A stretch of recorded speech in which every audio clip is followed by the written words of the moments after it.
Now, each time an election is held in Nigeria, it is trailed by disappointment and reproach because someone has manipulated the results and tampered with the independence of the Electoral Commission, INEC. The impression seems to be that rather than the process of elections getting better, it's getting worse, with the credibility of that process effectively torpedoed, and with it, the democratic aspirations of the Nigerian people. And that, of course, has a knock-on effect on the quality of the leadership that emerges from such a flawed process. And this reflection is particularly important because there are elections coming up in a few weeks' time in Ondo and Edo states, which will once again test INEC and its ability to prevent electoral malpractices. So how do we prevent electoral rules from being violated once again? What urgent reforms can be put in place to improve compliance, accountability, and integrity? Well, the former Minister of Aviation and former PDP governorship candidate in Anambra State, Chief Osita Chidoka, who is the founder of the Athena Center for Policy and Leadership, has come up with analysis of recent elections held in Kogi, Bayelsa, and Imo states in 2023, and recommendations he believes INEC should urgently implement in the upcoming Ondo and Edo elections. And Osita Chidoka joins me now in the studio. Thank you very much indeed for coming in. Thank you very much. And in collaboration with the Athena Center for Policy and Leadership, which you founded and you're the Chancellor, you've essentially done this rather big review of how the off-cycle elections in Kogi, Bayelsa, and Imo states were conducted in 2023 and the results. Summarize your approach and your findings for us. Thank you very much, Charles. First is that I was not the PDP governorship candidate in Anambra. I was in the UPP governorship candidate. Okay. But just by way of correction. But you are in the BDP now, yes, though. And okay. What we did is we're a research institution, the Athena Center, and we have 5 focus areas. We're focused on governance, on education, health, and elections. And the idea is to be able to interrogate what is happening in these sectors and proffer solutions. So our study is not to criticize the election, but to see what are the gaps and to improve it. And we saw a number of gaps. So we went to the IREV of INEC and downloaded results, all the results they have there. And there was about 97–98% upload of results. We then wrote a Freedom of Information request to INEC, and they gave us the Bvas data. What the Bvas said, it accredited on election day. INEC's rule says if there is no accreditation, there will be no voting. So the Bvas accreditation is the gold standard for the election. So we got that.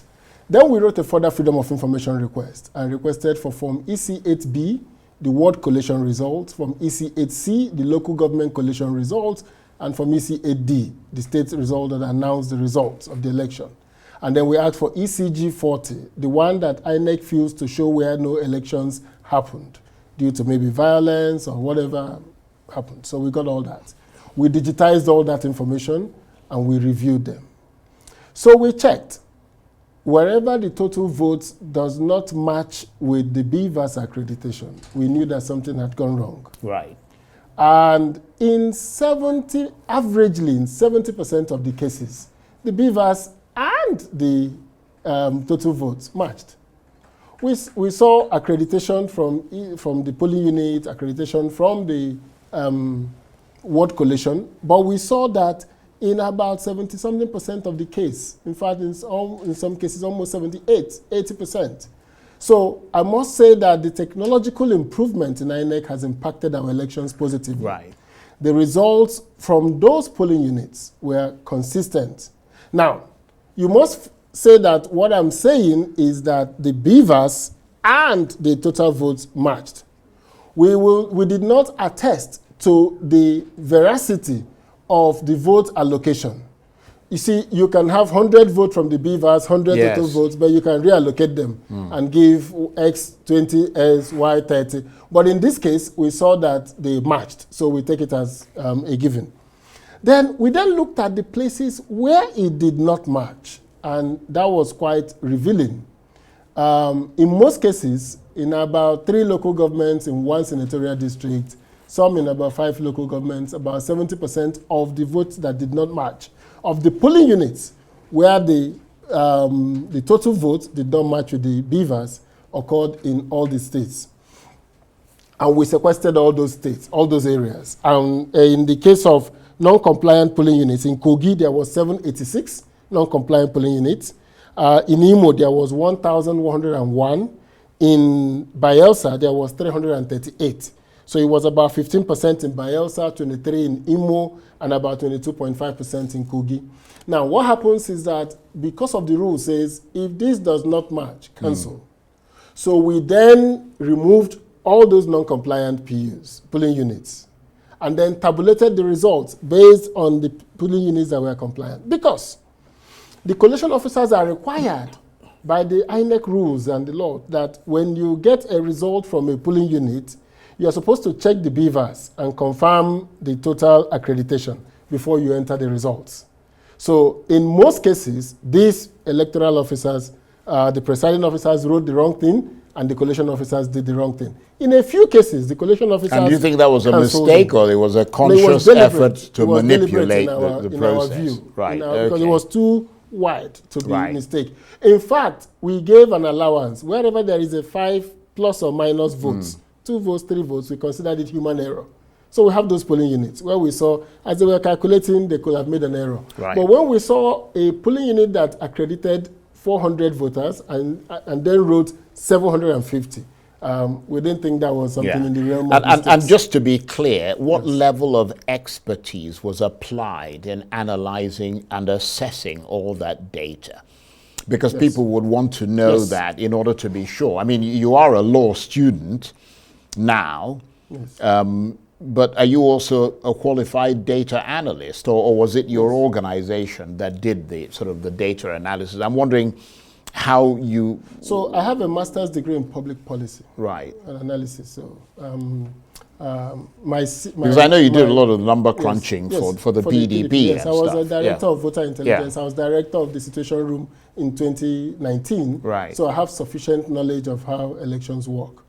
And the team that worked with me, without being immodest, all top quality people, first class in their different... So they're data analysts of repute. Yes, of repute. So right, we worked with SAP and all of that, and we use modern tools. Right. So all our tools are open. We're going to soon upload everything on the web so people can go and drill down to their local government, to their ward, and to their... So what do your findings tell us? I mean... The findings tell us, number one, right, that technology has impacted Nigeria's election positively. Right.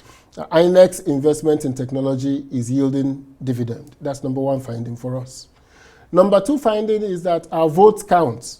So if you say you're not going to the polling unit because they've rigged it, is a lie. They actually are manipulating it at the polling unit. So you need to go to the polling unit to vote. The people are getting it wrong when they said, oh, it's been manipulated. No, it's not. You have to come to the polling unit to manipulate it. So people have to go to the polling unit, make sure they vote, and make sure that the votes are entered into the Form EC8B. So that's number two. Number three is that we saw that the quality of manpower that go as presiding officers and collation officers seems to be off the radar. We don't seem to know who they are. They are youth corpers, they are staffers, they are brought from different places, and nobody cares about them. So they can manipulate these things and hide under INEC.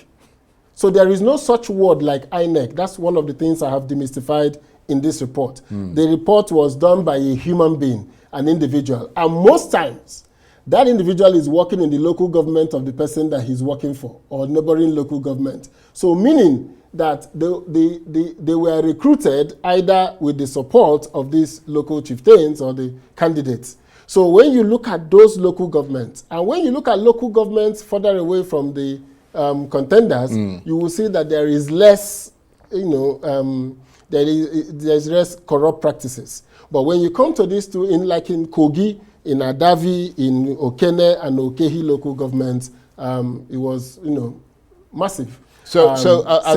Your findings, you talk about corrupt practices. I mean, obviously, your data supports the point that you're making. Yes.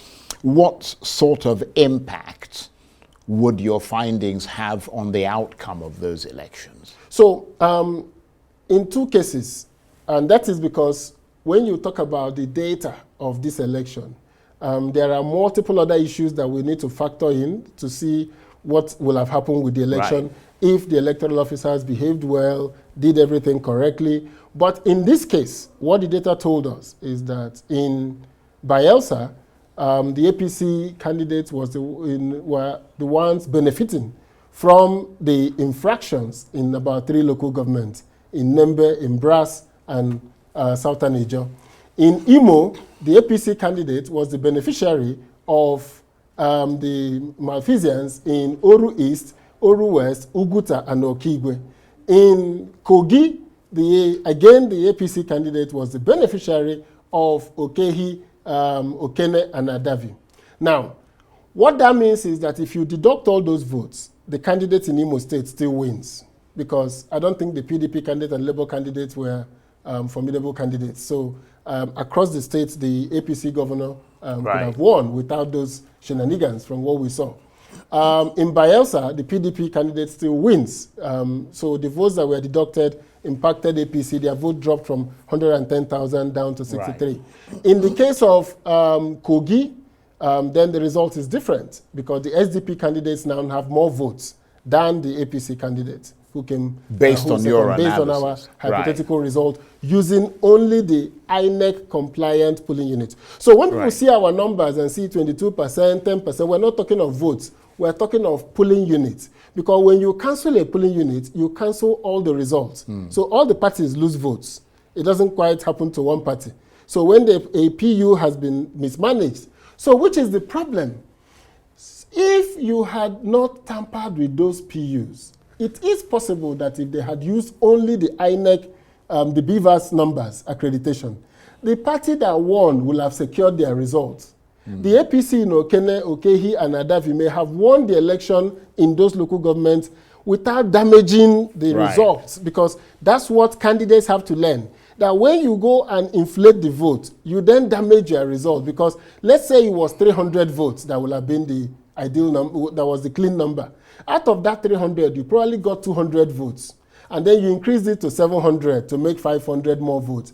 You're now losing your 200 because you're now canceling all the results. Absolutely. So candidates have to understand that once the Bvas is being checked, they are damaging their own result, because I believe that the APC candidate in Imo will have won in Oru East. He will have won in most of the wards in Uguta. But by those inflation, the officers did not do him a favor. Right. What they did was that they now damaged the results. But you would have thought that what you're doing now is what INEC ought to be doing. So that is where we feel that INEC is failing in one major function. That function is that the law allows INEC to review results in 7 days. Absolutely. So we think that INEC should announce provisional results after the returning officers have declared it. And then go back to their Bvas, compare it with the result, and discount all the votes that were higher than Bvas. Discount it. In my own case, I think they should go further. In those 7 days, INEC should buy powerful scanners in their wards or local government and scan all the paper results to be sure that the voting was for the right party. So when the scanners read them, it will be giving you the PDP votes, the APC votes, the Labour votes, and all of that. So after the scanning with a third-party verification, INEC can then come out and say, the final result is this. So even if they have those scanners, they may not even need to cancel. They may just need to go back to their scanned results and publish the proper results and not the ones. But what could happen is that they may then go ahead and thumbprint the ballot papers and mess it up. But if INEC have done the 7-day review, we will have had a better outing in this result. So we believe that they should do that. But I'm sure you know that your political opponents are already seeing this in a negative light. They say that, first of all, I mean, you as a law student would know that the Supreme Court has begun hearing an appeal against the result of the governorship election in Kogi State, launched by the SDP, and that your report could be prejudicial, and they see it as you trying to influence the court. Well, I don't know that I have such powers, but I know that all the documents that need to be pleaded in this election has been done in the lower tribunal. I don't think there is any new material facts anybody can bring in now at the Supreme Court level. So we were not interested in affecting any results. I'm sure the Supreme Court is going to be facing the already entered facts. Yeah, that is true, because you don't introduce new evidence. You can't introduce new evidence at the Supreme Court. At the Supreme Court. So basically, your analysis is that there was overvoting in those 3 elections. Yes. 2 of which were won by the APC and won by your party, the PDP. Yes. And according to your calculations, if the overvoting figures are removed from the results that were announced, the APC candidates in Imo and the PDP candidate in Bayelsa would still emerge victorious. Correct. But the one in Kogi State would not. Well, and they will probably go for a rerun because the SDP candidate, based on that hypothetical result, did not get the 1/3 in 2/3 of the local government. He made it in 13. So we think that the election will have ended in a rerun. So how do we get around these alleged violations? Because I think your report also has recommendations. Yes. I mean, what urgent reforms are you recommending to improve the integrity of the elections? Because we know, as you've pointed out, that the next governorship ballot in Ondo and Edo State is just a few weeks from now. So, number one issue for me as we proceed to Edo and Ondo is that, and this does not require any amendment of any law, INEC should deepen the use of technology in the election. So number one, they should upload the data from the Bvas to their IREV. They should upload the data of the Bvas to the IREV. So that it automatically makes it that we know the total number of people that have voted in the election from all the Bvases, and Bvas can't lie. Number two, the Bvas has an E-Collation system. And if it doesn't, INEC should introduce it. That the results of the counting of the results should be entered into the Bvas for each party. And the party agents will sign on the Bvas. And then they will then manually record it in the EC8A.